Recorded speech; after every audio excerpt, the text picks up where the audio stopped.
C'est l'été des comics, c'est le moment de regarder ensemble dans le rétroviseur pour regarder les meilleurs titres sortis en 2022 lors de ce premier semestre, les meilleurs comics de 2022, les meilleures lectures qu'on vous recommande, qu'on a lu, qu'on a dévoré et qu'on vous propose aujourd'hui.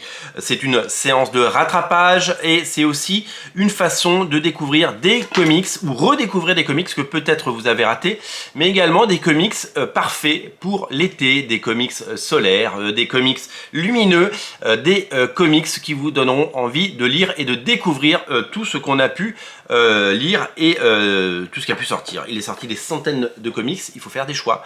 Vous avez fait des choix tout au long de ce premier semestre, mais peut-être qu'il y a des titres qui vous ont manqué. Et bien aujourd'hui, nous on est là pour vous les proposer. Aujourd'hui, je vais vous parler de Brit, la série de Robert Kirkman qui a revu la lumière cette année grâce à cette intégrale. Qu'est-ce que c'est que Brit ?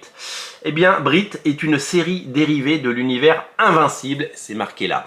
Invincible, vous le savez, c'est la série de super-héros de Robert Kirkman, une série lancée au début des années 2000, sans grand succès, mais qui a tenu aux États-Unis 140 numéros. En France, Delcourt a fait une première édition dans le petit format comics, puis avait très vite arrêté, puisque au bout de 3 ou 4 tomes, eh bien, ça n'avait pas pris, le succès n'était pas là.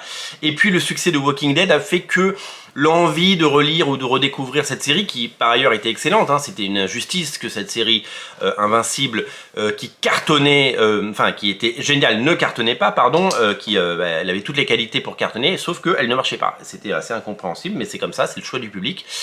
Personne n'avait été attiré par cette série. Il aura fallu attendre l'arrivée de la série sur Prime Video, dont la deuxième saison devrait arriver d'ici la fin de l'année, pour que la série devienne un phénomène. Et Delcourt en a profité pour ressortir Invincible dans des intégrales. Il y en a 6 qui sont sortis, la 7e sort en août, il y en aura 12 au total, et ils ont décidé également de sortir les séries dérivées de l'univers. On est un peu sur le même principe que tout ce qu'on peut voir chez Marvel ou DC, c'est-à-dire qu'il y a des séries principales et après il y a une galaxie de séries autour.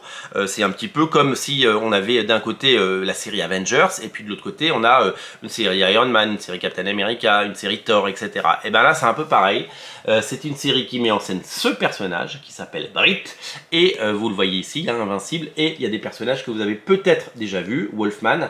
Voilà, c'est des crossovers de séries, ce sont des crossovers de personnages issus du même univers. Donc du coup, qui dit même univers, dit terrain évidemment que vous connaissez, mais aussi un ton un petit peu semblable. C'est-à-dire qu'on ne peut pas complètement dénoter. Hein. C'est pas une série d'horreur, hein. C'est pas une série qui ne serait dans le même univers, mais qui n'aurait pas la même tonalité. Non, on est à peu près dans les mêmes univers. La particularité, c'est que au départ, le dessinateur, c'est Tony Moore. Tony Moore, c'est le dessinateur avec qui Robert Kirkman a créé Walking Dead, et donc c'est lui qui fait les premiers numéros. Et on retrouve, si vous regardez ces pages, on retrouve le côté ensanglanté, le côté bourrin, le côté action, et on retrouve vraiment tout cet univers-là, et ce qui nous fait dire que y a vraiment ces deux titres vont très bien ensemble parce que c'est une des forces d'Invincible, c'est d'avoir des scènes d'action dantesques et de l'hémoglobine qui coule à flot.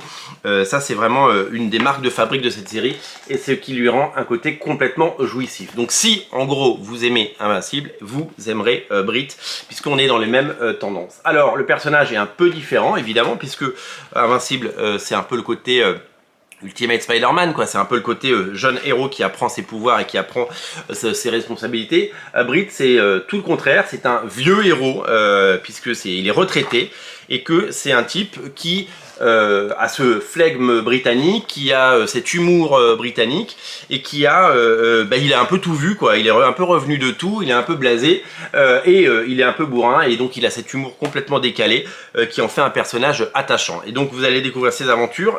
Cette intégrale propose l'ensemble des mini-séries qui ont existé sur Brit, parce qu'à plusieurs époques il y a eu des mini-séries Brit pendant ces 20 dernières années, et donc du coup sont réédités l'ensemble de ces épisodes avec, vous l'avez vu, des apparitions des personnages que vous connaissez, notamment Invincible. C'est une série jubilatoire, c'est une série drôle, c'est une série passionnante et c'est une série qui va vous régaler. C'est l'occasion de la redécouvrir si vous l'avez raté. Si vous êtes fan d'Invincible, vous allez aimer. Et si vous avez l'intention de débuter Invincible, eh bien à un moment, il faudra lire Brit.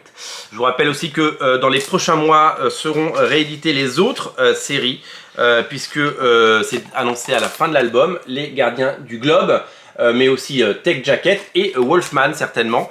L'ensemble des séries du Invincible Univers feront l'objet d'intégrales pour le plus grand plaisir de tous. Voilà, Brit, ça s'appelle Brit et c'est disponible sur originalcomics.fr et en boutique à Paris au 49 rue La Cépède. Nous sommes évidemment ravis de pouvoir vous proposer ce titre absolument incontournable. Salut!